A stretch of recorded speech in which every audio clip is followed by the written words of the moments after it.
we are here to make a report to the people of the Philippines regarding lahat ito. Could be projects, it could be purchases, it could be something else, but at the end of the day, it is still money. So it's very important ngayon, especially with yung finding ng COA, which turned out to be corruption, walang nawala. Ngayon na lang sinasabi nila. And yet, the damage had already been done. Kasi nga, paglabas ng COA, basta COA report, flag, ang perception talaga ng tao, the popular notion, is that you are flagged because there is corruption, there is shortage of funds, and you cannot explain. That's the reason why. So, ngayon, after nagalit ako kasi wala naman talaga. I was assured by the Department of Health na wala.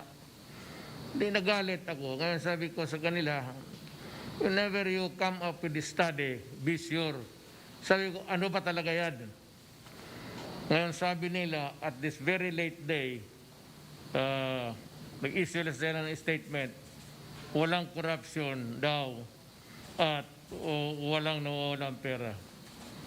Pero in the process, they had already painted black the white people there. Yan nga ang masama dyan. Kasi ang sabi ko nga, magtanong ka ng 10 tao on the streets, in all probability, yung 10 magsabi, ayan, kuha ngayon, nagdabas ng corruption. So, nasisira si Duque, nasisira lahat ang sa Departamento ng Health. At ako naman, it would reflect on me as President. That is why I was so interested, I followed it up with them. Ngayon, lumabas, nawala. Pero, ngayon, tapos na. Napinturahan na si Duque ng itim.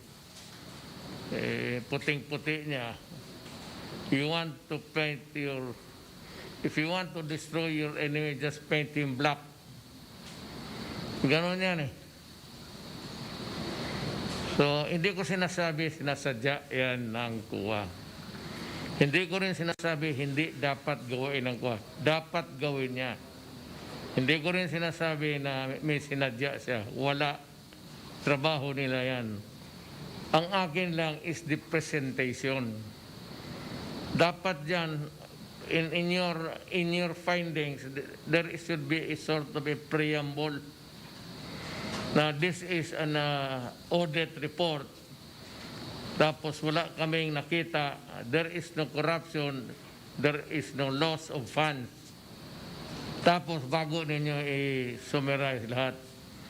Para matao magbasa, is put on notice that he is reading something other than corruption and malpractices. Ito ngayon nangyari na.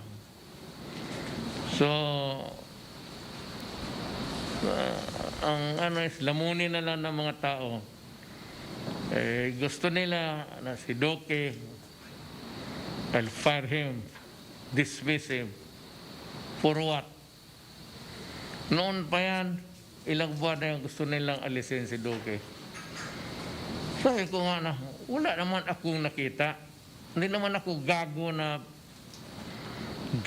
abogado na hindi ako marunong magbasa ng. And to think that I was a prosecuting fiscal. And on top of that, I was one of the 2 special prosecutors ng Tanod Bayan noon, yung forerunner ng ombudsman. Kaya lahat kaso ko noon, ito yung mga audit, yung mga treasurer, auditor. Kaya minsan ako naawa. Kasi pag ang mayor nagsabi, pirmahan mo yan, pipirmahan talaga yan. Pagdating sa panon, you are on your own. Ganon ang style sa Pilipinas.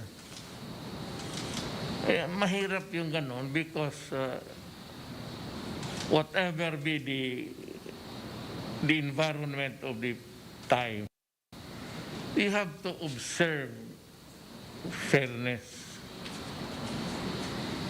Ako, fair lang talaga ako. Na kayo may nagsasabi na makakasira daw sa akin yan, si Duque. Then, so be it. I will not commit an act of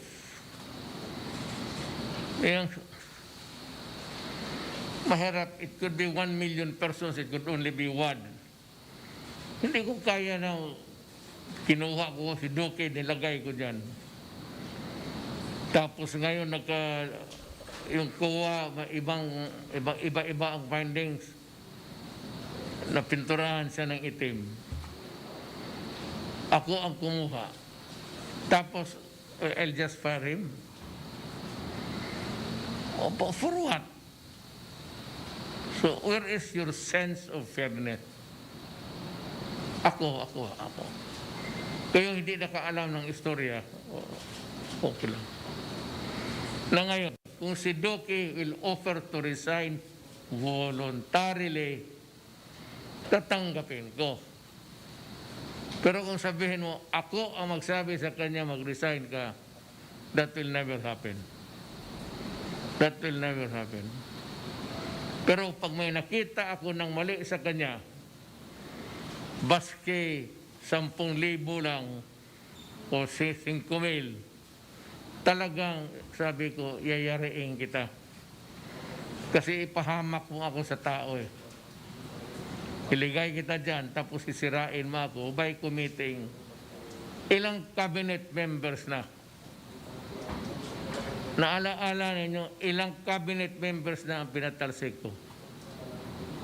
Cabinet members. Kasama namin.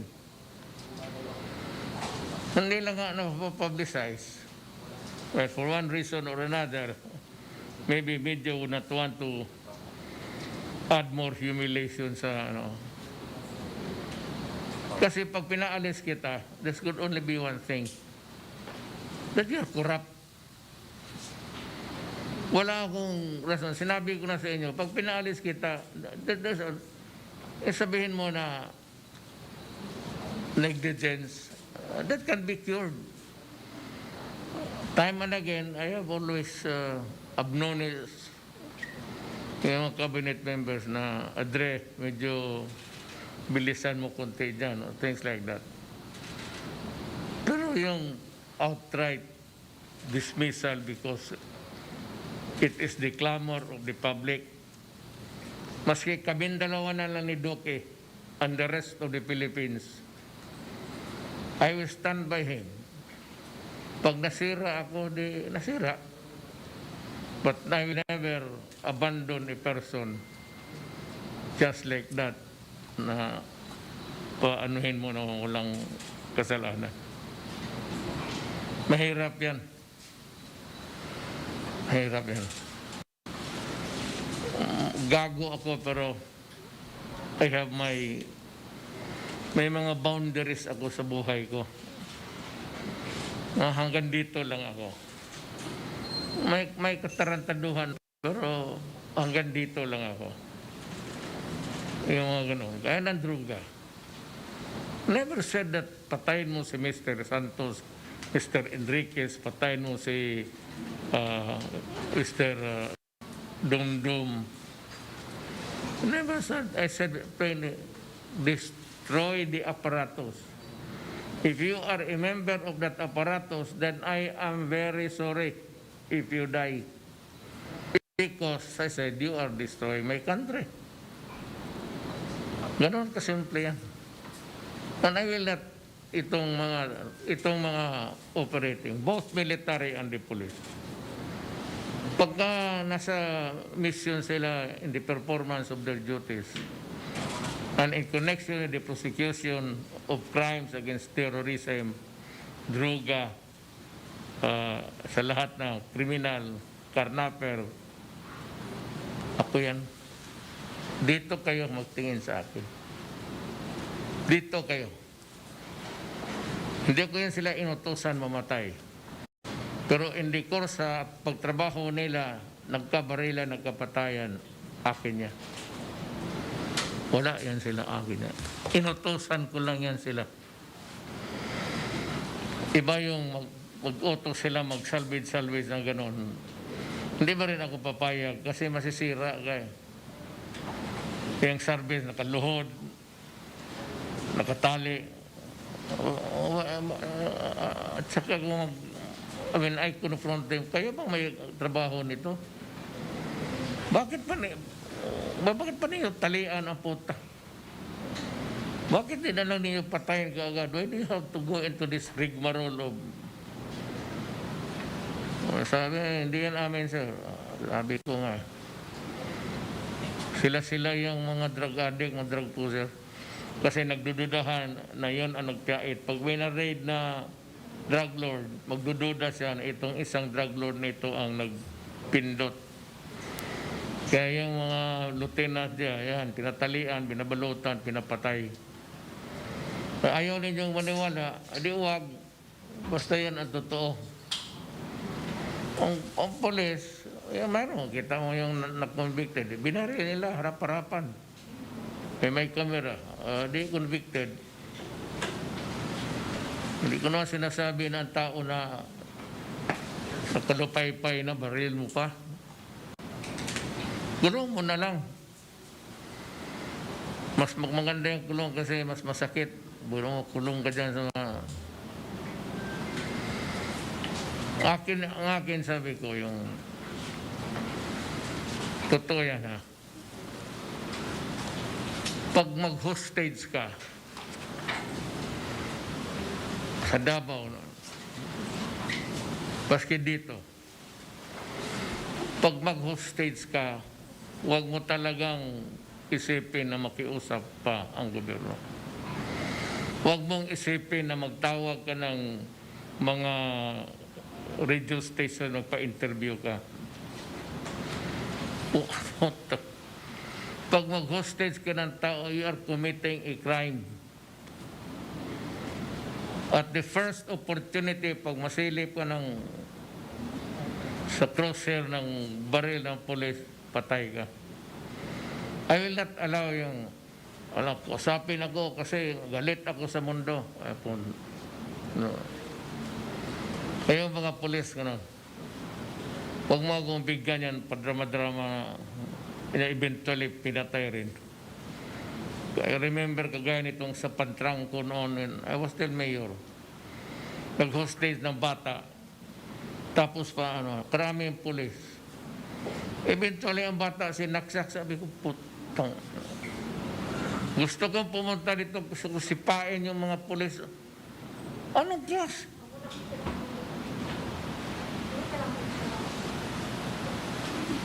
Kaya pag may hostage mamatay, bantay kayo mga pulis. The earliest opportunity na may masilip kayo, barilin ninyo. Yan ang utos ko. Diyan ako ang magpakulong kung makulong man ako. Kung ang bigyan niya mga drama-drama na di magdemanda. Pag maghingi ng mga radio station, pinagbibigyan ka agad ninyo, tapos nagdadrama. Galit ako, yes sir, in the end, nag-surrender. Hindi yan, that is not, kung hindi nag-surrender, kaya nung bata, na sinaksak sa harapan ng tao.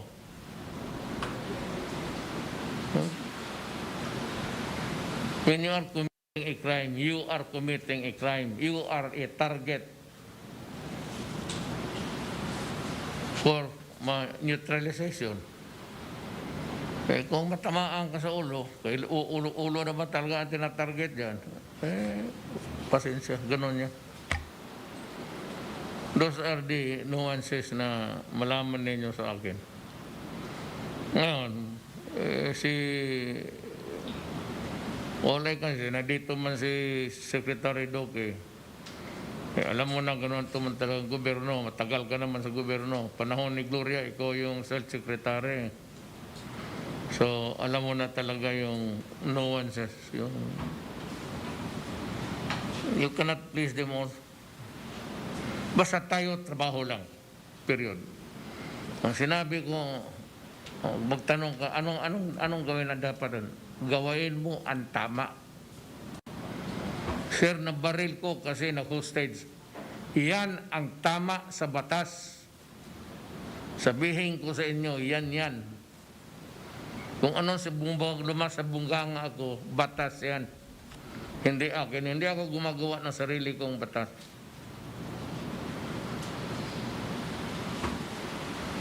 Kaya kayo may maghilig, maghigop ng isabot tapos mag-hostage kayo. One idiot out of this world will be better for us.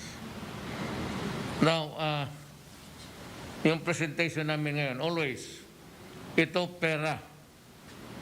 Pera ito, pera ng gobyerno. Anong nangyari anong paggamit ng pera? So, our presenter today is Secretary Ramon Lopez of the DTI, Department of Trade and Industry. Siya ang magawa ng report. Pakinggan ninyo kasi yan, makita ninyo saan yung pera. Secretary Lopez, can proceed. Maraming salamat po. Magandang gabi po, Mr. President, Mayor, Senator Bongo, at mga kasama sa kabinete. Fellow workers in government, sa sambayan ng Pilipino, magandang gabi po sa inyo lahat. I'm pleased to share these updates from the Department of Trade and Industry. Layunin po namin sa DTI na mabigyan ng mas masagana at maginhawang buhay ang bawat Pilipino ayon sa vision po ng ating Pangulong Duterte. Ang DTI ay inatasan ng batas na magtrabaho upang makadevelop ng isang globally competitive at innovative industry and services sectors na tutulong sa paglago ng ekonomiya upang mabigyan ng maraming oportunidad ang bawat Pilipino upang umunlad ang kabuhayan at mabawasan ang kahirapan. Sa bawat trabaho at negosyo po kasi na ating maitataguyod, isang pamilya ang mahahango sa kahirapan. Basta may trabaho. Ito po ang nais nating makamit para magkaroon ng inclusive prosperity. Ang aming strategy po para maabot po ito na nakapaloob sa tatlong bagay. Simplify po namin ang trabaho ng DTI. TNK, trabaho, negosyo, consumer protection. Sa pagtutok sa tatlong bagay na ito, trabaho, negosyo, consumer, mararating natin na tinatawag na inclusive growth and prosperity kung saan lahat ng mamamayan, maging ang pinakamahirap, ay makikinabang at makakasama sa pag-angat sa antas ng buhay. Sa trabaho, ang role ng DTI ay paramihin ang available na trabaho para sa mamamayan sa pamamagitan ng paglago ng industriya, investment, exports. Atin pong pinapadami ang investments upang maparami ang trabaho. Pinapaganda po natin ang investment climate para mahikayat ang marami pang mamumuhunan, investors. Salamat po, Mr. President, sa pagpasa ninyo ng mga mahalagang batas na nagreforma ng business climate sa ating bansa. Una na dito po yung recently passed na CREATE Act, yung Corporate Recovery Tax Incentive for Enterprises, CREATE, na nagbaba ng corporate income tax mula sa 30% pababa sa 25%. At lalo na kung micro SME ka pa, ay magiging 20%. Again, mula sa 30%. Malaki yung pagbawas yun. At pinalawak din ito at isinaayos ang fiscal incentives, yung pagbigay ng mga tax holidays. Pinirmahan po rin ninyo, Mr. President, at certified urgent, yung tatlo pang reforma na panukalang batas para mahikayat na mas marami pa ang foreign investment dito. Tulad ho nung pag-revise ng mga retail trade law, yung Public Service Act, pati ho yung Foreign Investment Act. Inyo rin pong pinirmahan yung Ease of Doing Business Act noong 2018 na napadali ang proseso ng mga transaksyon sa government agencies. Nagbigay po ng maximum, yung sinasabi po ninyo, 3 days processing lang for simple transaction, 7 days pagka-complex transaction, yung mahirap-hirap. At yung pinakamahirap, yung highly technical transaction, 20 days maximum.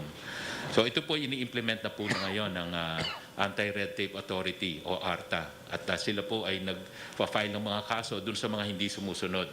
Aside from that, nagkakaroon po tayo ng parang digitalization or ino-automate itong mga sistema na to. I-explain ko po mamaya. Marami pang ibang reforma tulad ng Revised Corporation Code, Philippine Innovation Act, Innovative Startup Act, pati Telecommuting Act, at mga free trade agreements tulad nung recently, nung November po tayo sa ASEAN, at atin pong pinirmahan yung Regional Comprehensive Economic Partnership o RCEP na nag-aangat sa Pilipinas upang maging isang preferred investment destination. Pinalakas din po ang ating investment promotion efforts ng DTI at saka BOI. Ang mga investments po na pumasok ay naglikha ng maraming trabaho at nag-angat ng level ng technology. Sa bawat investments po may kasamang technology improvement sa mga manufacturing, ng mga operation po ng ating mga kumpanya. Isa pong example, yung Dyson Electronics na naglipat ng kanilang facility mula sa isang Southeast Asian country. Nilipat nila sa Pilipinas. Ang Dyson Electronics ay isang malaki at saka highly advanced British technology company na gumagawa ng mga yung sikat at high-tech na mga vacuum cleaners, hand dryers, yung walang blade na electric fan, ng mga bladeless fans, humidifier, purifiers, mga lightings, yung ilaw, dryers, heaters, using advanced technology. Nakakatuwang malaman na kahit sa panahon ng pandemic, ay mataas pa rin ang confidence ng investors na mag-invest sa mga mid to long-term projects na nagdadala ng progreso sa bansa. Noong 2019, sa termino po ninyo, Mr. President, nakamit natin ang pinakamataas na approved investment sa Board of Investments, BOI, sa loob ng 53 years na umabot ang registered investment, 1.4 trillion pesos. First time ho lumagpas ng trillion pesos, 1.4 trillion. Last year, so 2019 po yon. So last year naman, 2020, bagamat may pandemic, umabot pa rin tayo sa 1 trillion pesos na-approve na investments ng BOI. Ito po ay inaasahang mag-result sa mahigit kumulang na 766,000 na karagdagang trabaho. Kung isasama pa yung mga investment tulad sa mga PESA zone, yung mga eco zone, mas malaki pa ho ang numero dito. Mahirap ng bilangin, 5.2 trillion pesos. Halos kasing size pala ito ng ating budget. Ito po yung mula noong 2016. Ang pagtaas ng investment ay may epekto sa paglago ng ating manufacturing sector na kahit may pandemic ay lumalagpas sa 50 yung index, 50 yung threshold, Mr. President, o ito yung PMI, Purchasing Managers Index. Any number above 50, ibig sabihin may growth, may expansion. Any number below 50, may pagliit, may contraction. Kaya po, nung last year, nung nag-ECQ tayo, yung manufacturing index na yan, dati lagpas 50 tayo parate, naging 32 last year. Talagang bagsak. Huminto yung activity dahil yung ECQ natin last year talagang maraming sarado na operation.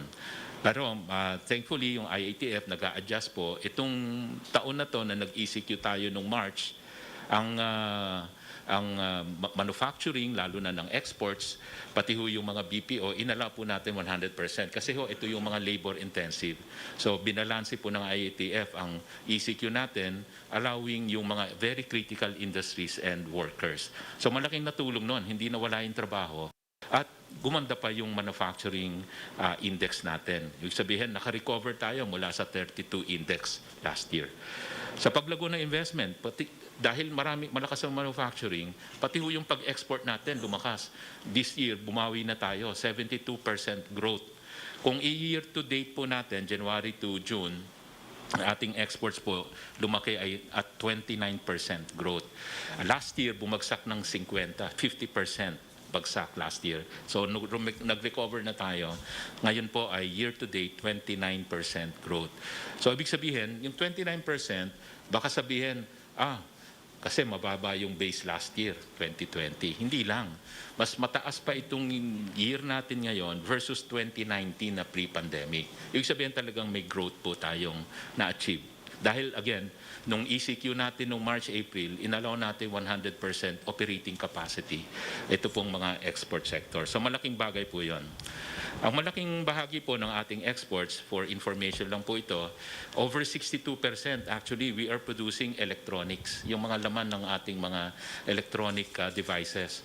Tayo po ay part ng isang global value chain. Lahat po ng country, they don't produce all the parts. Parang isang parte lang at ipapasa-pasa sa bawat country. So, ganun po ang nature ng mga electronic components. Kaya po, ito po ay isang investment over the years, lumaki ng lumaki. At ngayon, over 62% ng ating exports, electronics. At nationwide po, alam naman po ninyo yun, dahil sa mga eco-zones natin, Luzon, Visayas, Mindanao. At ang top export market, US, China, Japan at EU combined. Majority po nito, as mentioned, electronics, mga machinery, mga transport equipment. Mr. President, nakabuti yung foreign policy ninyo doon sa independent foreign policy. Dahil, example na lang ho, lumaki ng malaki yung export natin sa China. Ang export ng Pilipinas sa China noong 2015 ay 6.2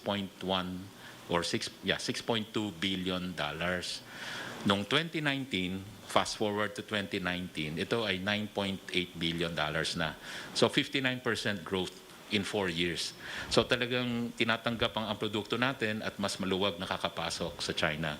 In fact, dagdag ko na rin, even on investments, na dati practically walang investment from China, ay lumaki rin po itong sa administration ninyo ang investments galing sa China.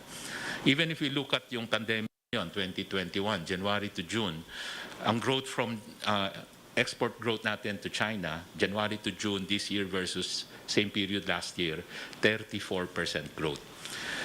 Isa pa sa magandang nangyari sa Pilipinas, sa termino ninyo, yung pagbuo ng Regional Comprehensive Economic Partnership or RCEP noong November last year, noong ASEAN. Dito po tayo nag-meeting noon, pinirmahan po natin yon. At ito po ay makalipas ang 8 taon negotiation. Ngayon lang natapos sa panahon po ninyo.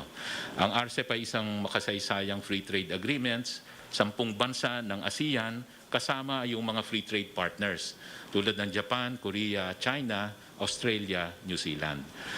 Isa pa sa mga ginawa ng DTI, mapalago ang investment, yung pinadali po natin proseso, nabanggit natin kanina yung ease of doing business, kasama ang ARTA at iba-ibang ahensya tulad ng DICT, SEC, BIR, SSS, Pag-ibig PhilHealth, FDA, LGUs. Kaya ako nabanggit ito ho yung dinadaanan ng bawat na nagre-rehistro ng business. Alam po ninyo yon, as mayor, nag-i-issue kayo ng business permit. Bago ho pumasok sa Davao City Hall, ay dumaan na yan sa either SEC or DTI, dumaan sa SSS, Pag-ibig PhilHealth, bago mayor's permit, pagkatapos BIR. Yan po ang dinadaanan ng isang nagre-rehistro. Dati ho, umaabot ng 1 buwan yung proseso na yon, lagpas 1 buwan. Ngayon ho, 5 to 7 days. Okay, tapos dahil kinomputerize natin, digitalization, central business portal, nasa computer na, doon na magpa-file. Pinapaikli pa ho natin yan. Before the end of the year, yung 5 days na yan to 7 days, tinatarget po namin 1 day, within 1 day. Hinihintay na lang po namin yung improvement sa SEC na tuluyang pinaiikli pa yung proseso nila. Para within 1 day, business registration, end-to-end, from SEC to the BIR. Lahat ng ahensyang binanggit. Lahat simultaneous 1 day sa online. Pati online payment na rin. Example, nagawa ho natin kasi yan. Kunwari sa DTI lang yung registration sa amin ng business name, ginawa po nating online, pati yung payment, yung hindi na aalis yung magre-register kahit nasa bahay siya or nasaan siya, mag-register siya online, kaya po in 8 minutes. Kasi pag-apply, online payment, 8 minutes, tapos na. So registered. So kasama ho ito sa tugon po din ito sa nais yung maging madali yung mga proseso. Huwag nang pahirapan yung mga tao, ayaw niyong magkaroon ng pila. Kaya dahil po rin dito, dumami rin yung mga nag-register ng business. Sa nagre-register sa atin, lalo na yung online business. Last year, dahil pandemic, dumami yung online business. Dati, nag-umpisa lang siya, 1,800. Natapos yung taon, 88,000. So times 40, hindi 40%, times 40 ang dami nung nag-register. So, at yan po, at saka yung online business na yun, yung 88,000, moving into 2021, mas dumami pa, 105,000. So just some numbers na pakita na talagang tuloy-tuloy pa rin. Maiba lang ako ng konti, sa unang pagkakataon, ang Pilipinas ay nagkaroon din ng tinatawag na AI or Artificial Intelligence Roadmap. Ito po yung mga usapin ngayon sa mga technology. Nilunsad po ito ng DTI noong Mayo at hindi lamang malalaking kumpanya ang makikinabang dito. Kaya natin tinutulak ito kasi gusto natin pati micro SME ay makikinabang dito. In other words, big companies will not have the monopoly of AI. Ang AI ay isang teknolohiya na magagamit ng kahit anong kumpanya, lalo na SME, sa pag-process ng kanilang mga information. Kunwari, alamin nila sa farmers, anong magandang itanim sa anong lugar, sa anong buwan. Sa mga kumpanya, saan ako mas magandang mag-put up ng next branch ko. All this information will be processed. Hindi na siya kukumputin pa ng tao. AI na yung nagko-compute nun. Sa central bank din, imbis na 50,000 man-hours ang gagawa ng mga pag-analyze ng financial statement, ngayon minuto na lang dahil po dyan sa AI na yan. So, ang gagawin po natin, ngayon po, ang dami na naming nakausap dito at i-incorporate po natin dahil nag-uusap po kami ni Secretary Dominguez, maganda ho itong AI ay gawing private sector-led, government-initiated, at i-involve natin maraming kumpanya at saka kasama ng DOST sa mga usapan na to at magkaroon tayo ng isang National Center for AI Research. Ang technology partner natin dito, yung AIM, yung Asian Institute of Management Data Science Laboratory. In the near future, magiging big data AI processing hub na rin ng Pilipinas. Itong nakikita natin na next center for excellence. After BPO, kasi sikat ang Pilipinas ngayon BPO, ito ang magiging next BPO natin, yung AI Center for Research Center. At ibig sabihin, mas maraming magpapagawa ng AI analysis sa Pilipinas as our service gamit ang AI. At siyempre, ito pong AI research ay higit makakatulong sa pagtulong sa mga kumpanyang maging mas competitive at efficient ang kanilang operations. At ang maganda ho talaga dito, kaya ho government ang tumutulak, kasi as we provide those research projects, ang natitrain nito data scientists from universities na may trabaho sila, sinasagot nila yung industry problem with an AI solution. So makaka-develop tayo ng maraming data scientists at eventually ito po ay katatayo rin ng mga AI companies nila or i-hire sila ng mga kumpanya. So mga high-tech jobs ang mapoproduce nito, data scientists, dahil masasanay silang mag-solve ng mga problema ng mga industry problems. No? So yun po yung talagang ninanais namin dito na yung developmental aspect nitong research center na to. Para siyang magiging next BPO natin. Alam niyo po, para ma-compare lang ho natin, noong 70s, kwento lang ng maikli, noong 70s, nauso ang OFW. Doon nagsimula ang Overseas Filipino Workers. Maybe a little before that. And now, ang Overseas Filipino Workers, nakaka-generate tayo annually ng mga 30 billion US dollars. Every year po yan. And ilan ng OFWs? I think may number dati, about 10 to 12 million. Dami ho, madami. To produce the 30 billion.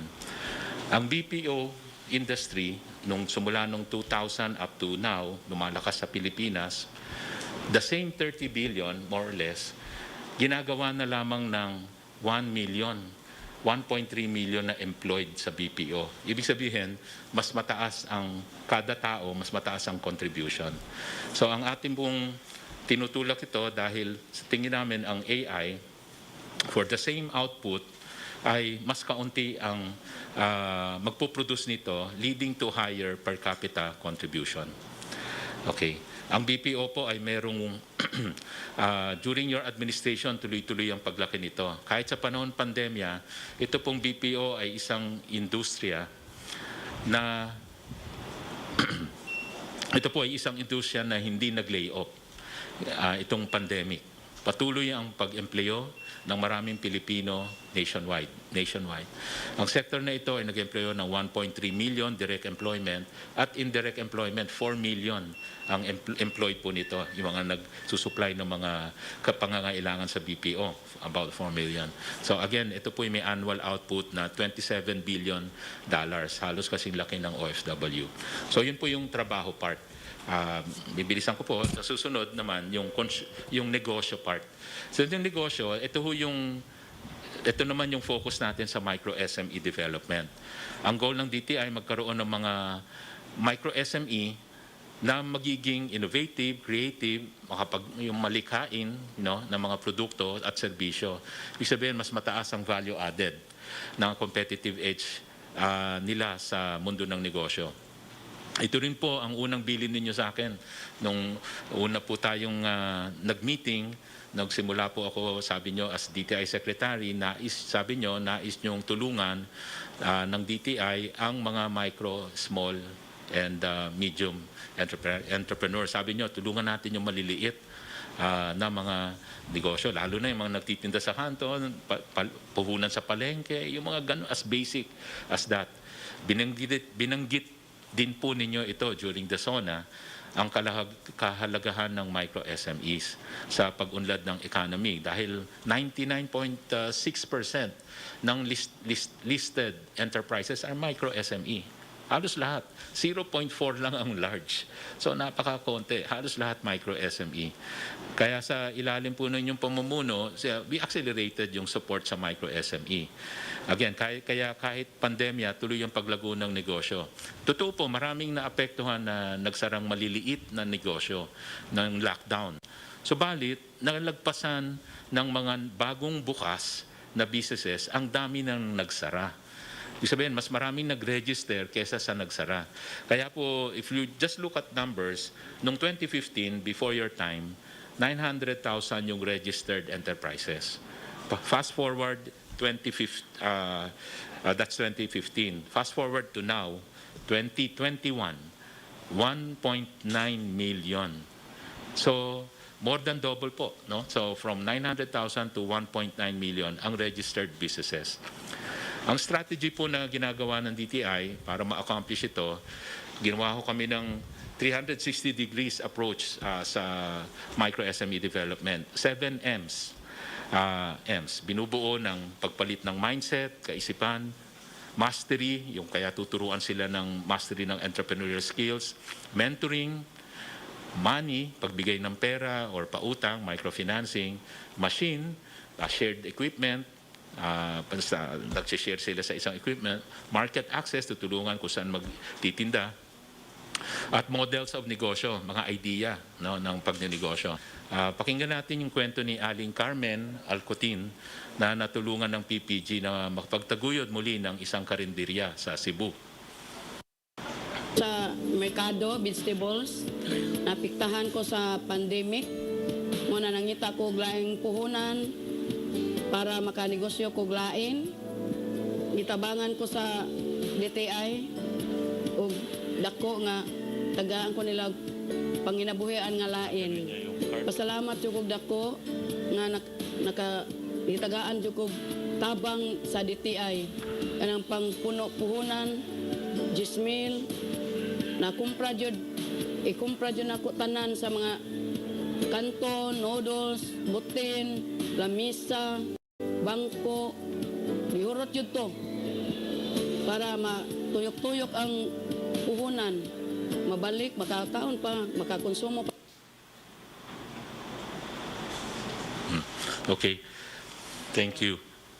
ganito rin po yung ginawa natin sa Marawi. Bangon Marawi Initiative na layunin natin makatulong yung mga displaced people noong gera ng Marawi. As of June this year, 50,000 na rin ang livelihood starter kits na napamigay doon.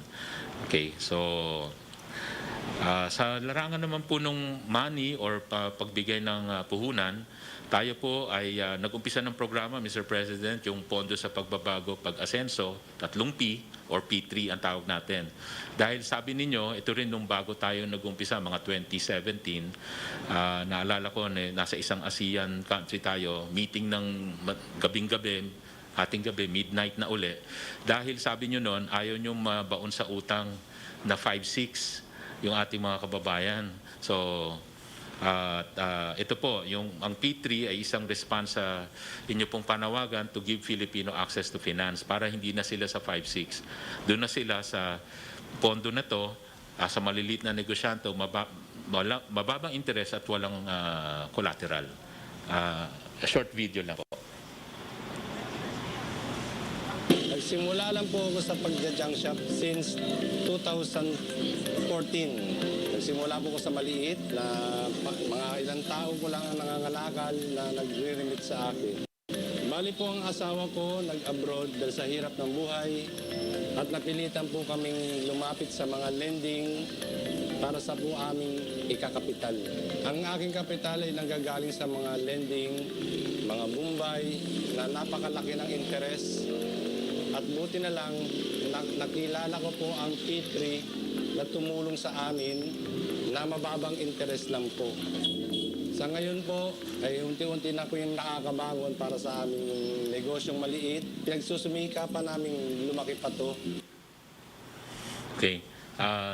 Samantala, paano naman yung mga nagsara na negosyo dahil sa pandemic? Yan po yung mga tinatag natin naman na Small Business Corporation na COVID-19 assistance to restart enterprises. Ito po yung microfinancing program, zero interest, no collateral, at may grace period pa. Tulad ng nangyari kay Miss Marilu Arellano, si Marilu ay mayroong eatery at buko pie na nagsimula noong 2015. Naging popular sa turista at biyahero bago mag-pandemic. Maganda ang takbo ng kanyang negosyo, bagamat nagsara nung ECQ.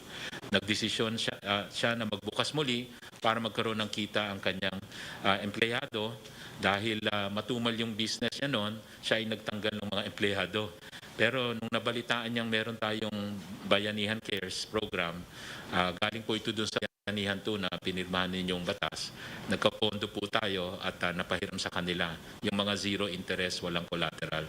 At unti-unting nakaangat na uli ang kanyang negosyo at ang kanyang pwesto. So isa lamang siya sa 30,300 na tulungan ng CARES program ngayong pandemic. As of yesterday, halos 5.3 billion na ang napautang nito sa mga tao. Napahiram ito. At karamihan dito, 90% nag-apply online. Para naman sa mga maliliit na negosyante na nag-aatubiling umutang, yan po, yung nagbigay naman tayo ng mga livelihood kits.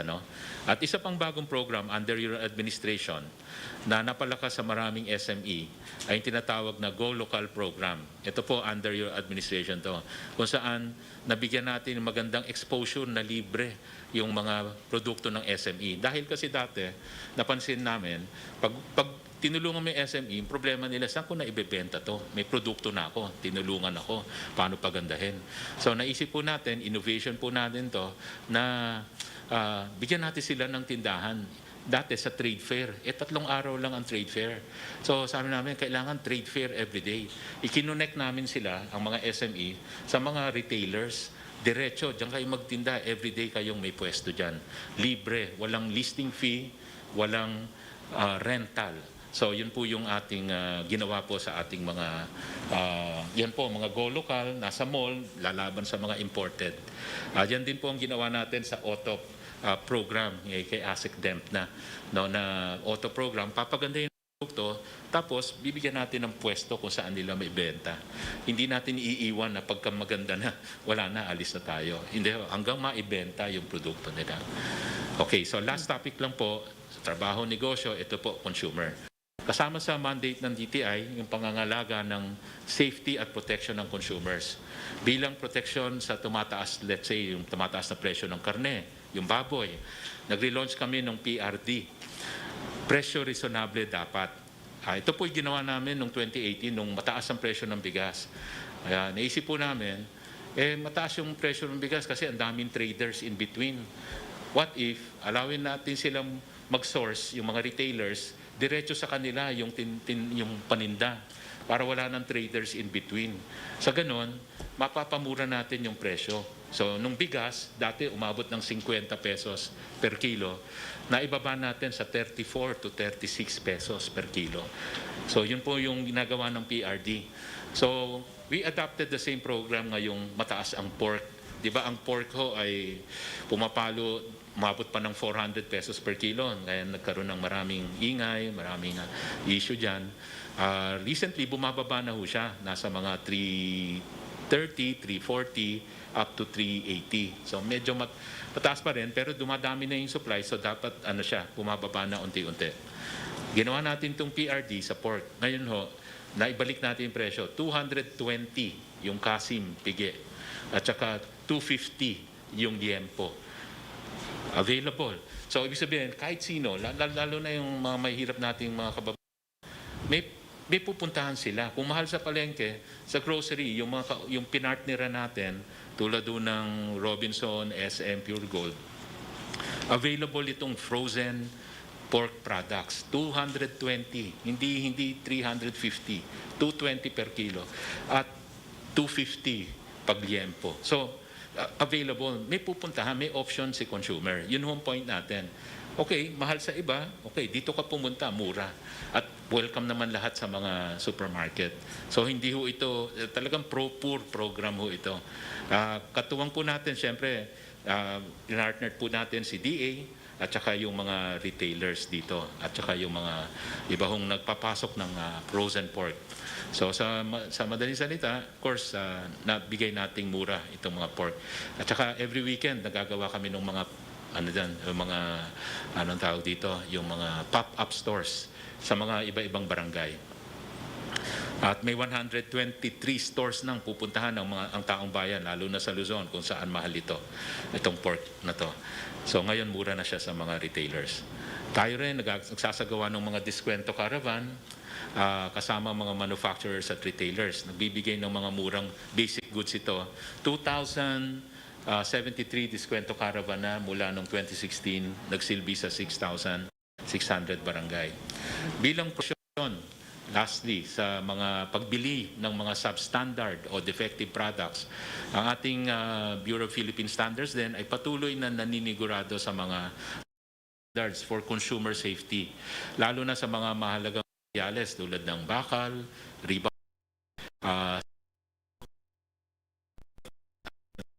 electric switch, Christmas lights, at iba pa, para sa consumer protection during your administration. Dinagdagan natin coverage na products nito, Mr. President, yung na maging mandatory compliance sa standard. Before your administration, 70 lang ang covered. Ngayon, 87 products. Kasi nagdadagdag kami para talagang maraming maproteksyonan. Although may dalawang produkto kami, yung glass, tsaka isa pa, I think bubong, na TRO kami. Ayaw ma-implement. So may mga nagre-reklamo. So yun nga, sana hindi TRO to kasi for consumer safety ito eh. We are simply putting standards. Allowed namang magbenta, basta lang nasa standard. Pero TRO kami. Dalawang produkto po yun. So anyway, hinaharap namin yung kaso para lang mawala yung TRO at matuloy yung implementation para sa consumer protection. So in conclusion po, ilan lang po ito sa marami nating mga programa. Hindi po mabanggit lahat in the interest of time. In closing, hindi po matatawaran, Mr. President, ang mga magandang naganap sa ilalim ng inyong termino sa larangan ng paghandog ng trabaho, negosyo at consumer, PNK. At higit sa lahat ang pagtulong sa mga maliliit na entrepreneur tulad ng bilin nyo. Ito po ay may tuturing na isang legacy na hindi malilimutan ng bawat isang Pilipino at na napabuti at naiangat ang antas ng kanilang buhay tungo sa inclusive prosperity. Maraming salamat po, Mr. President, at sa ating sambayan ng Pilipino. Salamat, Secretary Lopez. Which reminds me, let me revisit itong face mask, itong suot ko. You know, at the start of the pandemic, wala ito sa market, wala nga sa mga butika. Kasi hindi naman natin inasahan na bigla na lang kumalat parang sunog yung COVID-19. So I remember, ako mismo nandyan man pati yung mga cabinet member, sinabi ko kay Secretary Duque noon, magbigay ka ng kung anong kailangan to protect the public. At saka tayo, sabi ko, paano itong gobyerno kung puro tayo may sakit? Dumating kami dito sa yung World Health Organization na kailangan ng mask. Ito. Wala ito sa saan-saan. Wala pang gumagawa nito. Ang supply nito limitado. Kaya mahal. Ngayon, nung marami na ito, marami na papibili, nagmura na. Pero tandang-tanda ko, tama ba yan? Tandang-tanda ko na hindi pa tayo matanda. Pareho mo yan, tanda.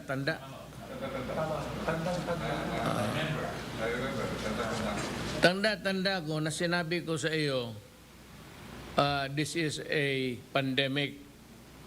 If kung ano ninyo kung anong pandemic, nagkumakalat ng parang sunog. Sabi ko sa iyo, bumili ka, huwag ka nang dumaan ng public bidding. Sabi ko sa iyo, I authorize you to purchase directly. Yan ang sinabi ko. But despite of that injunction, or rather, despite of that encouragement sa iyo, you went ahead to buy but you conducted a public bidding. Ngayon yung public bidding, mahal pa rin kasi noon walang supply. Ngayon, pwede mo na itong hingiin pa si kanino. Kasi marami na eh. Kung kunti lang supply, di mag-agawan tayo, tapos mas mahal. Nung marami na, matagal na, dumating ng panahon na ito doble-doble na nga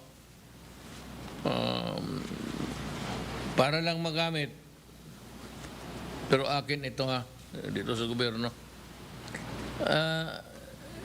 Mahirap kasi magano yung mga for the opposition to exploit. Alam na nila. Alam nila. Ngayon, itong kuha ba sa previous administration, may audit finding sila. Yung dumaang administrasyon, ibig sabihin kay Aquino. Meron dito agency, DOJ, under Secretary Laila de Lima, unliquidated 6.7.44 million worth of cash advance in the year 2013. Itong kay Duque, bibili. Itong kay de Lima, nag-cash advance ng 617.44 million. Unliquidated. Nakulong na lang ang gaga. Hindi niya ma-account itong Tapos sabi nila, nag-press release na na-liquidate na raw. DILG, unliquidated 7 billion worth of fund transfers to various projects implemented under the term of former DILG Secretary Marwas as of December 31, 2014. Receivables accounts accumulated to a huge amount of 740 billion because management failed to monitor the monetary liquidations of the fund transfer and the submission of the corresponding financial report. Ito, unliquidated cash advances. Ito pera kinuha talaga. Ito kay Duque magbili Ito, nag-cash advance, nagbali. And other agencies, lahat-lahat, may mga kasama na COMELEC, DepEd, DILG, DND, DOJ, DSWD, DA, and others, meron silang 10 billion 14,000.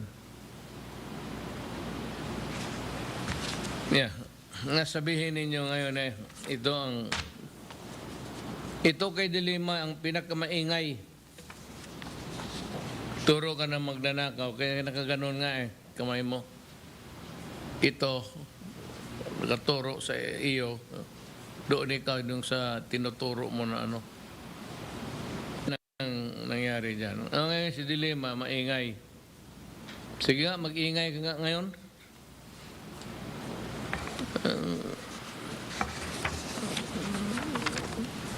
Itong yung sabi nila na mayroon dito, itong as for the transfer of funds from DOH sa amin na to PSDBM without memorandum of agreement MOA, face masks and shields are included in the common use supplies and equipment in the list of the PSDBM. Secretary Duque will elaborate on this when his time comes to talk. Mabuti na malaman ng Pilipino kung sino yung magnanakaw.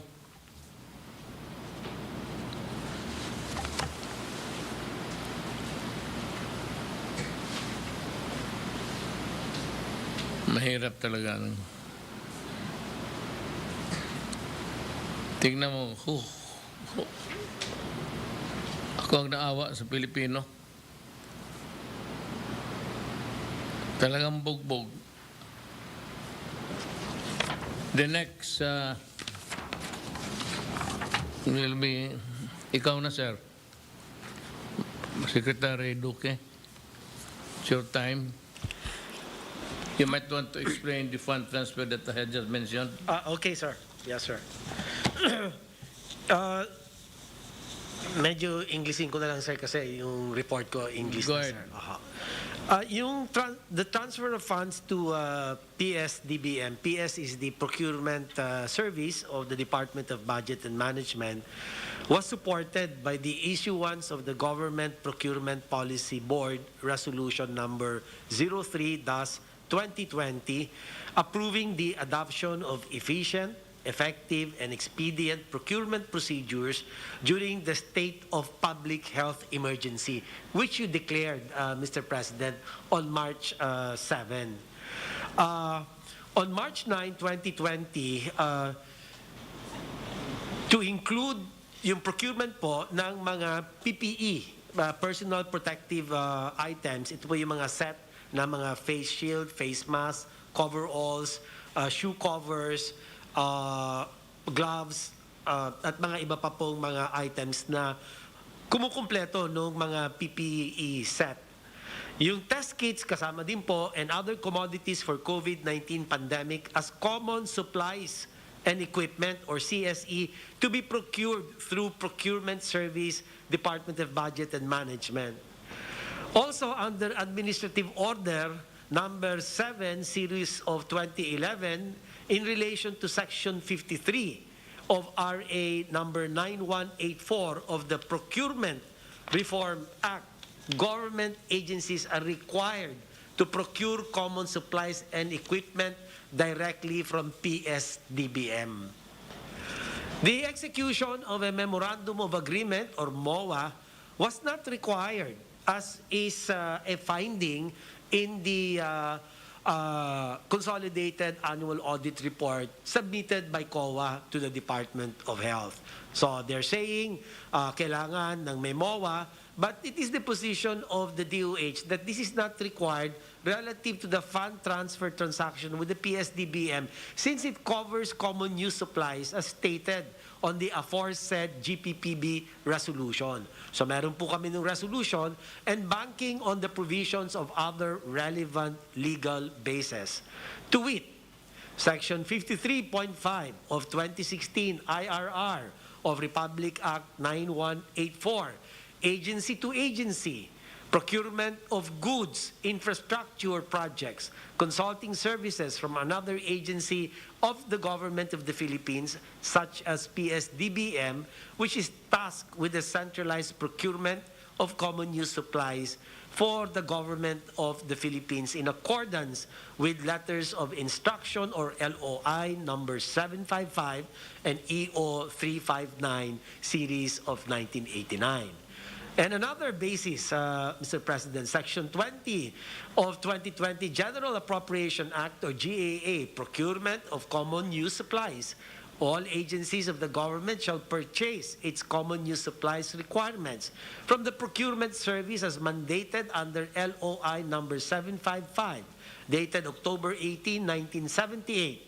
Executive Order number 359, series of 1989, and also Admin Order 17, series of 2011.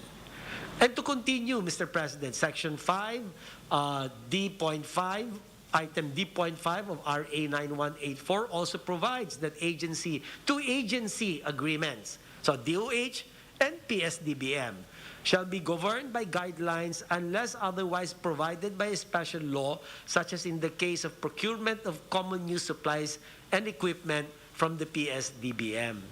So moreover, under Government Procurement Policy Board Resolution number 20/2019, dated October 2018, government agencies are required to deposit cash funds with PSDBM for their CSE requirement. CSE requirement without the need of a MOA. So, Mr. President, gusto ko lang din pong ilagay sa konteksto, with your permission. Prior to the onset of, the Department of Health transferred funds to the procurement service of the Department of Budget and Management for the procurement of common use supplies and equipment based on the following circumstances.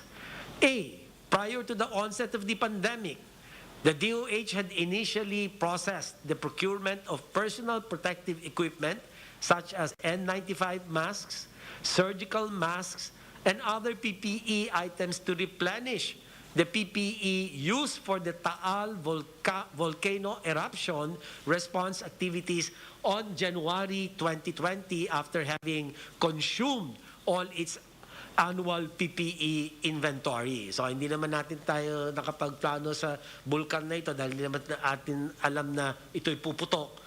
So yung mga atin sanang mga naitabi, lahat inilabas na natin. So in February 2020, when the COVID-19 started to spread in the country and following the increase of confirmed cases, DOH needed to augment the supplies of PPE items for both government and private health facilities.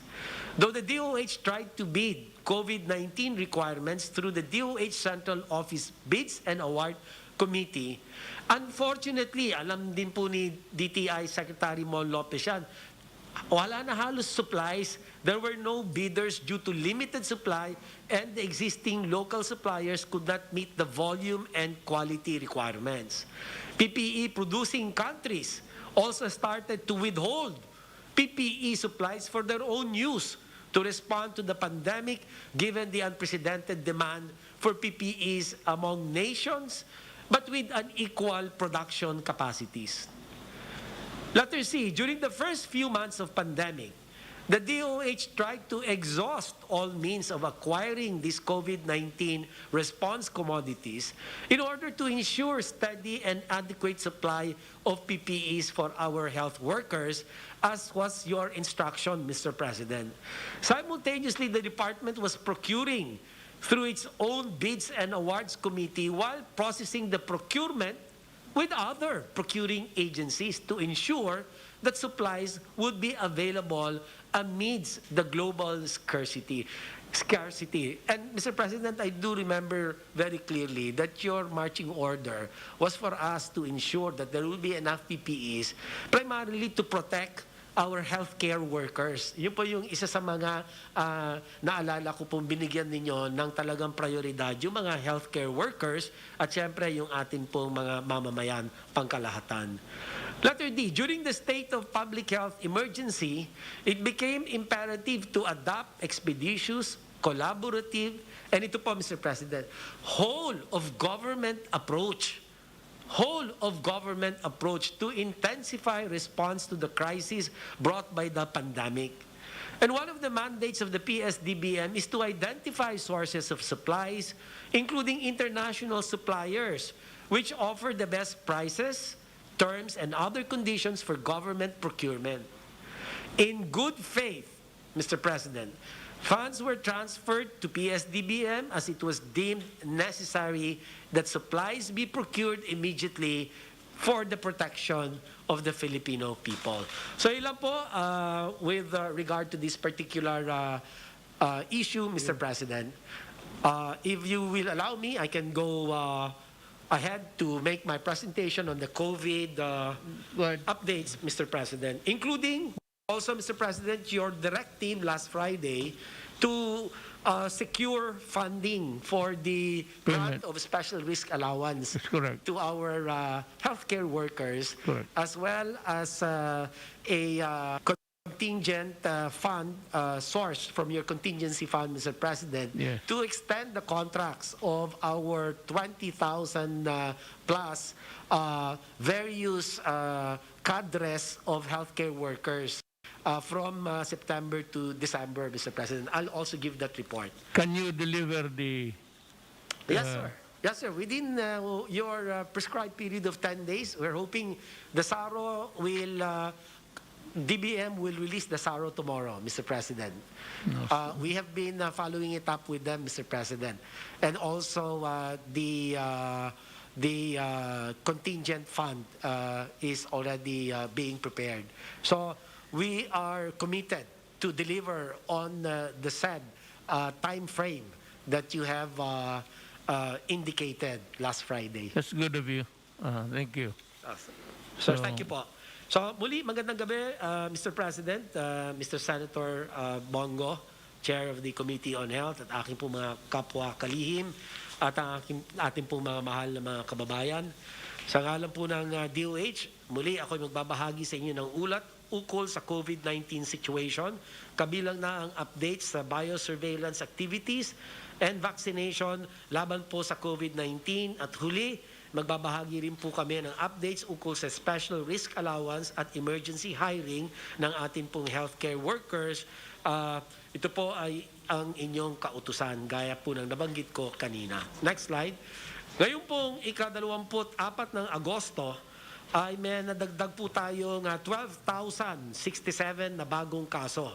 So ang total natin is 1.869 million cases thereabouts.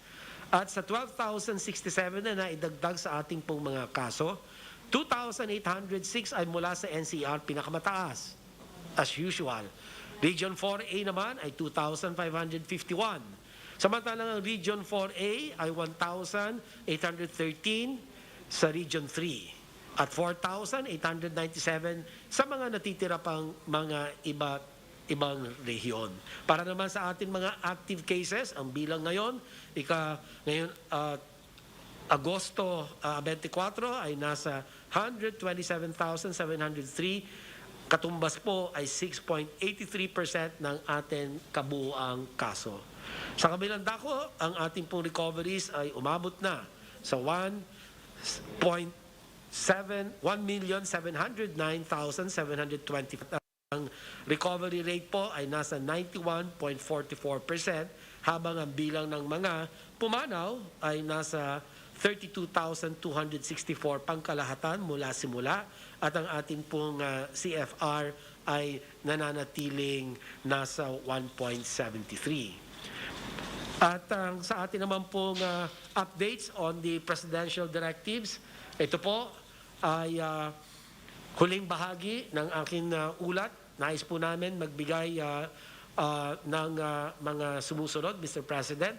Nakapagpasa na po kami ng lahat ng dokumento na kailangan sa pagpapalabas ng 311 million thereabouts for special risk allowance para sa atin additional 20,156 na mga healthcare workers sa Department of Budget and Management para sa period covering December 2020 hanggang June 30, 2021. At naghihintay na lamang po kami para sa Special Allotment Release Order mula sa DBM upang ma-download po namin ito sa mga ospital sa lalong madaling panahon. So ito na lamang po, mahal na po, Mr. President, maraming salamat po sa inyong pakikinig, at handa na po akong sumagot sa inyo pong mga katanungan. Salamat, Secretary Duque. Now we would call on Secretary Galvez, the Chief Implementer sa vaccine. Sir, it's your time. Magandang gabi po, Mr. President, Senator Bongo, sa ating pong mga kabinete na dito po ngayon. Ngayon pong gabi, magre-report po tayo ng ating mga updates sa lahat ng mga vaccine na natanggap po natin at saka sa administration. Next slide, please. Sa tala po ng ating Philippine Vaccine Tracker, meron na po tayong 48,522,819 na total vaccines na nag-arrive po dun sa Pilipinas. Ito po ay binubuo ng procured by the national government at 27.9 million. Meron pong procured ang private sector na 3.6 million. Ang COVAX nag-donate po sa atin ng 3.2 million at ang donations from other countries 3.6 million. At tinatala po natin na talagang babakunahan po natin ay more or less yung 77 million, yung nasa ibaba po, na ito po ang ating target 70% population na babakunahan. Ang ating pong total vaccines na na-deployed ay 41,626,718. Ito po ay na-deploy na natin sa mga iba-ibang warehouse at sa ibang mga probinsya. At ang ating pong na-administered ngayong buwan po ay nagkaroon po na tayo ng natala na 30,693,019. At meron po tayong nakareceive na first dose na 17,495,330. At ang total nakareceive na po ng full dose or complete dose is 13,197,698. At sa ngayon po ay nagtatala na po tayo ng average na po natin per job, bumaba po tayo from August 1 to August 23, 444,042 per day. Ito na po ang tinatawag po natin na pang 176 days natin na continuous vaccination since March. At meron na po tayong active reporting vaccination site na 1,684. Ang maganda po rito, Mr. President, yung nasa gitna po, ay meron na po tayong 13,197,689 fully vaccinated.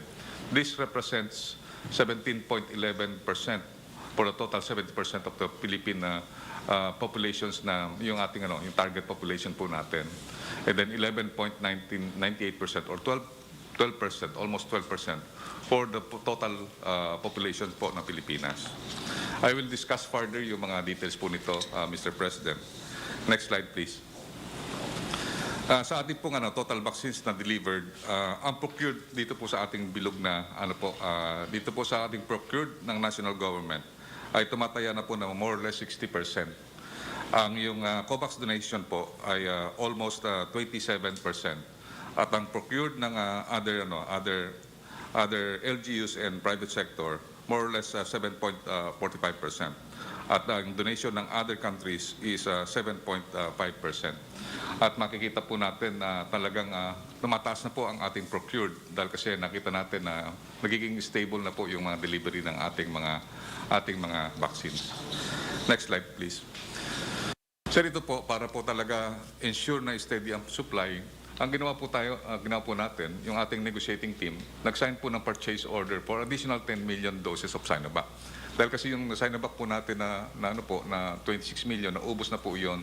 So ang ginawa po natin para magkaroon tayo ng steady supply, ay nag-order po tayo ng 10 million doses of Sinovac. At ito po, maganda po ito po ay mababa po ang presyo kaysa sa original price niya. So, ang nakikita po natin ay talagang medyo gumaganda po ang po natin ngayon sa Sinovac. Maganda po ang supply niya, steady.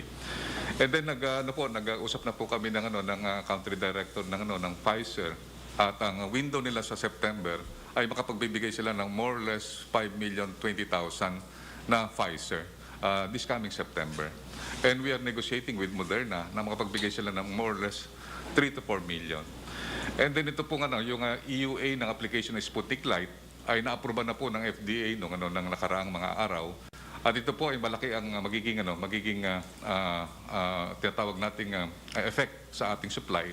Dahil ito po mangyayari po para pong J&J na po ito, single dose na po ito. At kung magkakaroon po tayo ng more or less 2 million treatments po yan, 2 million people, Filipinos will be given by the single dose Sputnik Light. At magagawa na rin po kami ng mga pronouncement memoranda na hindi na po mag-agam ang ating mga tao, na dahil yung isang component number 1 po ng Sputnik ay pareho din po ng Sputnik Light po yon. Ibig sabihin mataas na po yung protection ng first dose po na yon. At nangako po ang Russian Direct Investment Fund na yung 205 na component 2 na hindi po nila na-deliver ay di-deliver po na as soon as possible.